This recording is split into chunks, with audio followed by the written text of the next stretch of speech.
Hello बच्चों, welcome है आप सबका। आज की वीडियो में हम रियल नंबर्स चैप्टर कर रहे हैं। हमने लास्ट वीडियोस में प्राइम फैक्टर्स निकालना सीखे थे डिफरेंट तरीक़ों से। जैसे लास्ट वीडियो में हमने एक फैक्टर ट्री बनाना सीखा था। उसके लास्ट वीडियो में हमने बिल्कुल बिल्कुल जो हम बिल्कुल स्टार्टिंग में शुरू की क्लासेस में हम सीखते हैं फैक्टर्स निकालना, एक एक लाइन करके, एक एक लाइन में एक एक नंबर का फैक्टराइज करना। वैसे हमने सीखा था बिल्कुल लेमैन मेथड से। आज मैं आपको वो मेथड सिखाऊंगा कि जिससे अब हम जब क्वेश्चंस करेंगे इस चैप्टर के, तो आपको कौन सा मेथड अप्लाई करना है जो थोड़ा शॉर्ट है। अप्लाई तो कोई भी कर सकते हैं, लेकिन ये थोड़ा शॉर्ट मेथड है, इसीलिए हम इसको अप्लाई करते हैं।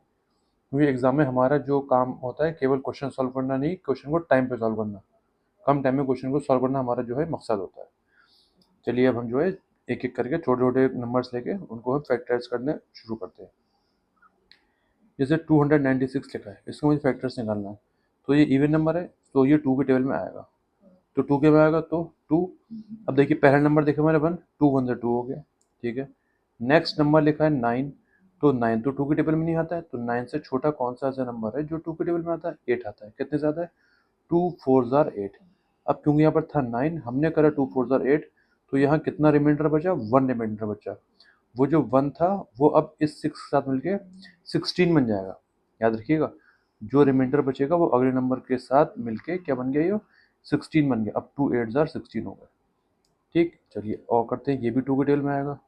तो 2, पहला नंबर अगर छोटा है तो दूसरा नंबर भी, जैसे हम डिवीजन में मेथड है नंबर्स को देखने का कि कितने नंबर्स लेते हैं पहले, वही मेथड यहाँ पर अप्लाई होगा। तो 1 तो छोटा हो गया 2 से, अगला नंबर ये 14 हो गया। तो 2 7 जार 14 और ये 8 लेगा, 2 4 जार 8। अब 74 को देखें, ये भी 2 के टेबल में आएगा। 2, ये 7 लिखा है ना, तो क्योंकि 7 तो 2 के टेबल में आता नहीं, 7 से छोटा कौन सा नंबर है जो 2 के टेबल में आता है? वो है 6। कितने सा? 2 3 आर 6, 2 3 6। तो यहाँ था 7, तो रिमाइंडर कितना बचा? 1 बचा। तो 1 और 4 मिलके 14 बन जाएंगे। 2 7 जार 14। अब ये आ गया 37। अब 37 जो जिसका प्राइम नंबर, तो हमारे जो प्राइम फैक्टर्स हो गए, हम बेटा प्राइम फैक्टर्स पे ही फोकस करेंगे। तो प्राइम फैक्टर्स मेरे ये हो गए, निकल के आ गए। क्या बात समझ में आई? चलिए और एग्जाम्पल देख लेते हैं इसके। 597, एक मैंने ऑड का एग्जाम्पल ले लिया। तो 2 के टेबल में तो ये नहीं आएगा, कि 3 के टेबल में आएगा। जल्दी से इन सबको प्लस करके देख लिए। 5 9 14 और 14 प्लस 7 21, 21 आता है 3 के टेबल में, तो ये नंबर भी 3 के टेबल में आएगा। क्योंकि हम डिविजिबिलिटी टेस्ट पहले सीख चुके हैं ना। ना पता हो तो लास्ट टू लास्ट जो वीडियो है उसमें मैंने आपको डिविजिबिलिटी टेस्ट सिखाया है, ठीक है। तो ये 3 से होगा, तो मैं लिख दूंगा 3। अब पहला नंबर क्या? 5। तो 5 बड़ा नंबर है, ठीक है। तो 3 1 जार 3। तो था 5, हमने करा 3 1 जार 3, तो रिमाइंडर बचा यहाँ पर 2। क्योंकि 5 माइनस 3 कितना होता है? 2 होता है। तो वो 2 और अगला नंबर है 9, तो बन गया 29। तो 3 की टेबल पड़ी है, 29 आ जाए, तो 29 से कम ही आएगा। 3 9 जार 27। ये 29 था, तो हमने कर दिया 3 9 जार 27।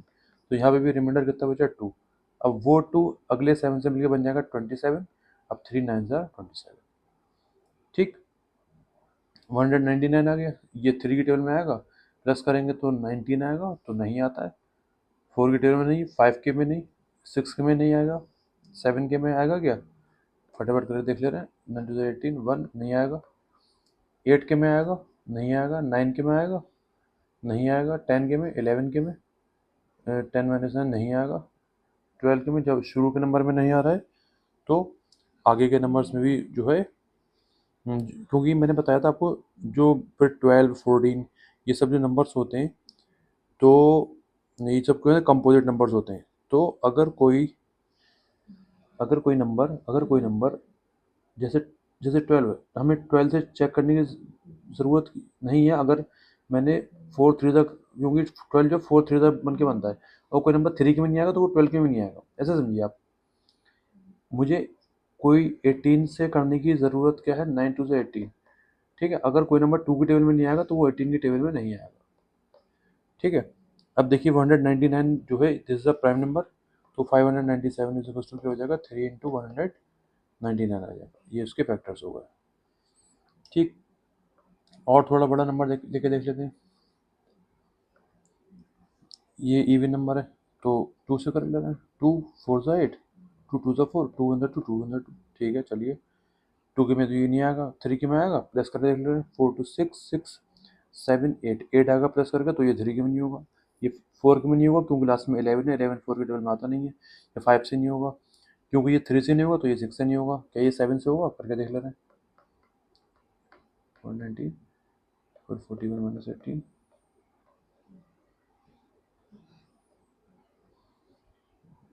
नहीं आएगा 7 के टेबल में, 8 में भी नहीं आएगा, 9 में 4 5 6 7 8 नहीं आएगा, 10 में, फिर हम देखेंगे 11 में, 11 के में भी नहीं आएगा क्योंकि 5 माइनस 2 3 होता है, फिर हम क्योंकि ये 3 के में नहीं आएगा तो ये 12 के में भी नहीं आएगा, फिर हम जो है इसको 13 से तो हमें इसको फिर इसको डिवाइड ही करना पड़ेगा, तो 13 से अगर हम डिवाइड करेंगे इसको 4 2 1 1 को, तो 13 3 जार 39, 12 माइनस 9 3 1 31 और 3 2 जार 26 5, वाह ये तो आता दिख रहा है मुझे, लेकिन ये नहीं आएगा, 5 1 3 4 सा होता है 52, लेकिन 3 से हमें 9 करना पड़ेगा, तो यहाँ पर जो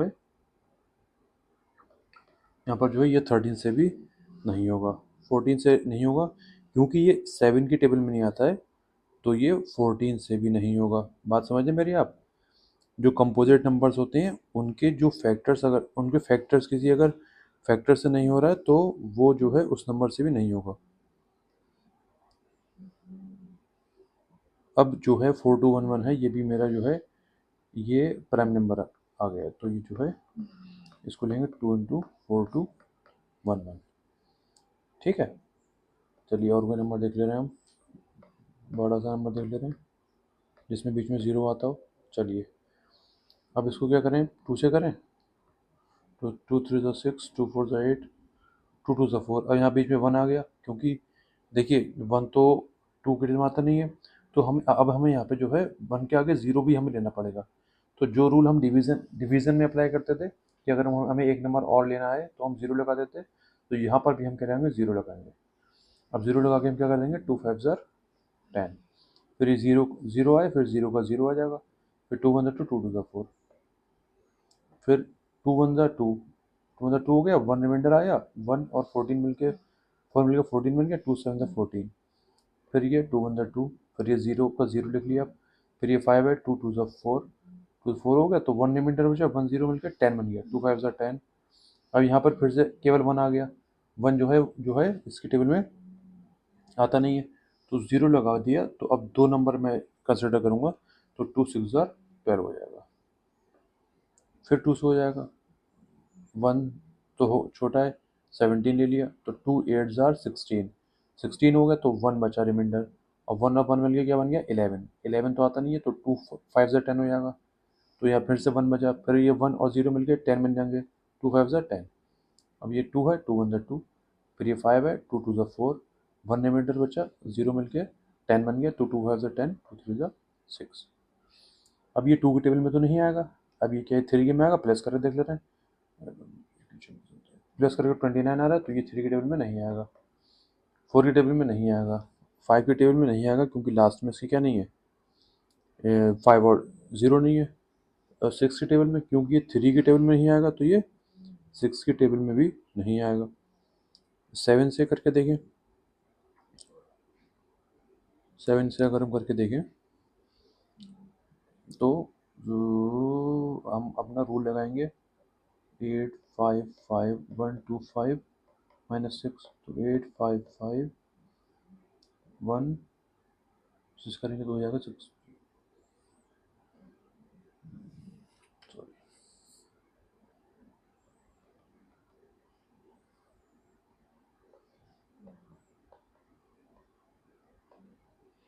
ठीक है। अब जो है और करके देखेंगे अगर हम, तो इसका डबल करेंगे, इसको डबल करके माइनस करेंगे, तो हो जाएगा मेरा 11 में से 3, 10 10 में से 3 4 8, और इसको रिड्यूस करें,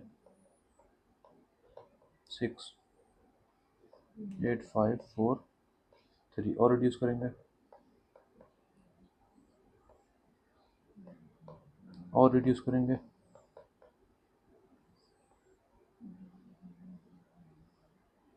68 7 के टेबल में नहीं आता, तो ये नंबर भी 7 के टेबल में नहीं आएगा।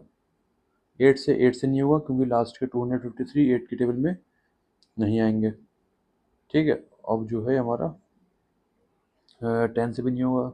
11 से करके देखिए, हम 11 का रूल लगाएं 11 के लिए।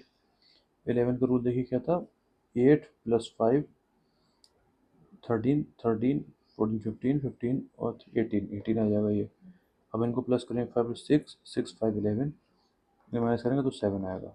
तो ये भी जो है 11 के टेबल में नहीं आ रहा है, क्योंकि ये 3 के में नहीं आएगा तो ये 12 के में नहीं आएगा। फिर इसको हम 13 से अगर हम डिवाइड करके देखें, 13 से अगर हम डिवाइड करके देखें इसको हम, तो ये 13 से भी नहीं हो रहा है। आप डिवाइड करके देख लीजिएगा, 13 से भी नहीं होगा। 14 से होगा, 14 से इसलिए नहीं होगा क्योंकि ये 7 के टेबल में आता है, क्योंकि 14 जो है 7 और 2 से मिलके बनता है। फिर जो है ये 16 से नहीं, 17 नहीं जो है, अब ये नंबर आपका बड़ा हो गया।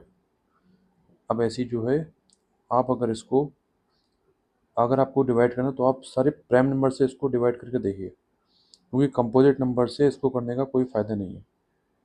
ठीक है, तो अब जो है हमारा यहाँ पर आके इसको हम इस तरह से लिख देंगे।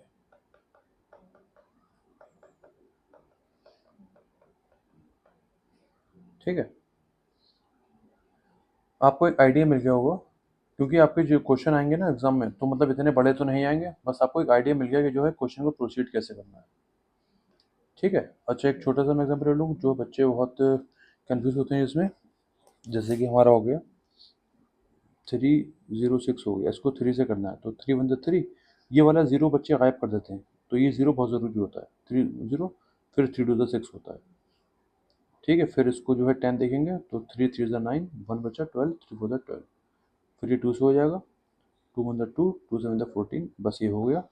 इसके फैक्टर्स आ गए, और फैक्टर्स को हमेशा असेंडिंग ऑर्डर में लिखिएगा। ठीक है, असेंडिंग में लिखिएगा, तो ये हमारे जो क्वेश्चन जो सॉल्व करने में आसानी हो जाती है। ठीक, चलिए, थैंक यू।